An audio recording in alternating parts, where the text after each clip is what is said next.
Hello everyone. आज के इस ऑनलाइन वीडियो में आप सभी का स्वागत है। और हम बात कर रहे थे केंद्रीय प्रवृत्तियों के माप की, जिसमें कि हम समांतर माध्य पढ़ रहे थे। इसके व्यक्तिगत श्रेणी के क्वेश्चन हमने कर लिए थे, खंडित श्रेणी के क्वेश्चन कर लिए थे। आज हम देखेंगे अखंडित श्रेणी के क्वेश्चन, यानी कि कंटिन्यू सीरीज के क्वेश्चन।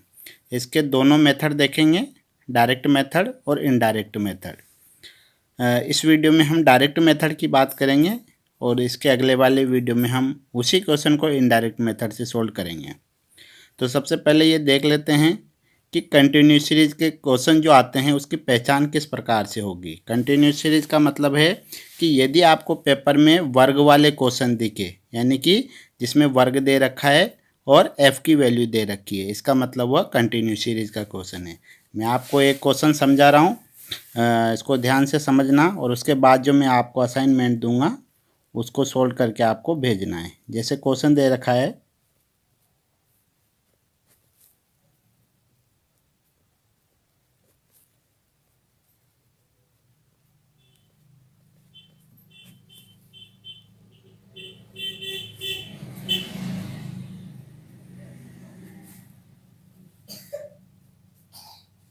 निम्न समांकों से समांतर माध्य की गणना कीजिए।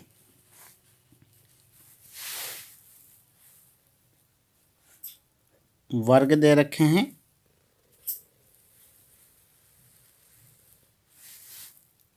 और एफ की वैल्यू दे रखी है। एफ का मतलब बारंबारता, जैसे 0 से 10, 10 से 20, 20 से 30, 30 से 40 और 40 से 50। ठीक है, वर्ग दे दिया। एफ की वैल्यू दे दिया आपको 3, 5, 8, 3 और 1। इस तरह से यदि आपको क्वेश्चन दे रखा है जिसमें वर्ग यानी ग्रुप दे रखे हैं और बारंबारता दे रखी है, इसका मतलब ये कंटिन्यू सीरीज का क्वेश्चन है।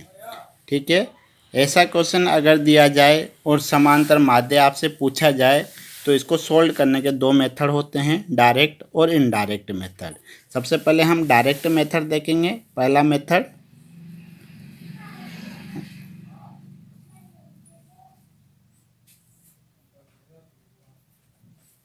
Direct method.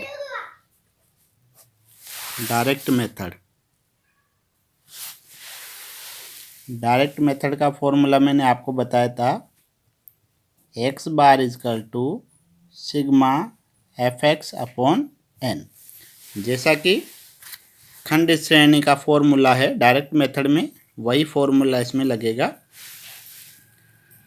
तो इसके लिए सबसे पहले क्या निकालना पड़ेगा, एफ एक्स। अब एफ तो हमें दे रखा है, एक्स की वैल्यू नहीं दे रखी, तो सबसे पहले निकालेंगे एक्स। यहाँ पर एक्स का मतलब होता है मध्यमान, यानी मिड वैल्यू। किसकी मिड वैल्यू? जो आपको वर्ग दे रखे हैं, ये वर्ग का मध्यमान निकालना होता है, यानी कि इनका एवरेज निकालना होता है। एवरेज कैसे निकालते हैं? वर्ग में जो पहले पद का मान है और दूसरे पद का मान है, दोनों को जोड़कर 2 का भाग लगा दिया जाता है। जैसे 0 और 10 कितने होते हैं? 10, 10 में 2 का भाग दिया तो 5, 10 और 20 30 होते हैं, 30 में 2 का भाग दिया तो 15। ऐसे 20 और 30 50, 50 में 2 का भाग दिया तो 25, 30 और 40 70, 70 में 2 का भाग दिया तो 35 और 40 और 50 होते हैं 90, 90 में 2 का भाग दिया तो 45। ठीक, अगर आप सभी का औसत नहीं निकालो तो सबसे पहले वाले ग्रुप का औसत निकाल लो, 5 आ रहा है, और फिर इनमें देख लो आई की वैल्यू कितनी है। आई का मतलब वर्ग अंतराल, कितने का है वर्ग अंतराल? 10 का वर्ग अंतराल है, तो पहले का औसत निकाला और फिर उसमें 10 10 जोड़ते जाओ लास्ट तक, वो अपने आप मध्यमान निकल जाएगा इनका। जैसे पहले का 5 आ रहा था, प्रत्येक में वर्ग अंतराल 10 का है, तो देखो 5 में 10 जोड़े 15, 15 में 10 जोड़े 25, 25 में 10 जोड़े 35, 35 में 10 जोड़े 45। क्लियर। 45, 40 और 50 के बीच का औसत होता है, तो इसे बोला जाता है एक्स। एक्स का मतलब मिड वैल्यू या मध्य मान, जो कि वर्ग का निकालना होता है। क्लियर। अब ये हो गया हमारे पास एक्स की वैल्यू आ चुकी है। अब क्या निकालना है, एक्स की आगे एफ आपको दे रखी है, एफ एक्स निकालना है। कैसे निकालते हैं, एक्स को एफ से मल्टीप्लाई कर देंगे तो एफ एक्स आ जाएगा।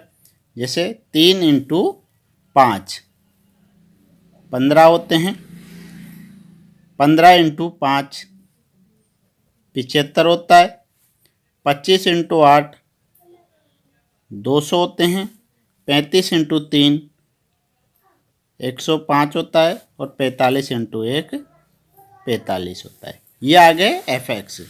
अब देखो इसका टोटल कर लेंगे तो हो जाता है सिग्मा एफ एक्स, जो कि कितना आ रहा है 75, यह आ जाता है 440। क्लियर। फॉर्मूले में दे रखा था sigma x equal to x bar equal to sigma f x upon n. Sigma f x हमारे पास 440 आ गए। एन की वैल्यू क्वेश्चन में आपको एफ का टोटल ही एन होता है। ये टोटल कर लो, 3 5 8 8 8 16 और 4 20, एन इजकल टू 20। देखो फॉर्मूले में पुटअप कर देंगे, 440 अपॉन 20, 0 से 0 कट गया, तो एक्स बार इजकल टू हमारे पास आ गए 22। ये आ गई हमारे पास समांतर माध्य की, यानी कि मीन का आंसर कितना आ गया 22। क्लियर। अब इसी क्वेश्चन को हम अगले वीडियो में इनडायरेक्ट मेथड से सॉल्व करके देखेंगे। आंसर उसमें भी 22 ही आएगा। ठीक है, वह केवल मेथड अलग है, उसमें फॉर्मूला दूसरा लगेगा, उसको शॉर्टकट मेथड भी बोला जाता है, और उसमें कल्पित माध्य मानकर हम समांतर माध्य की गणना करते हैं। ठीक है।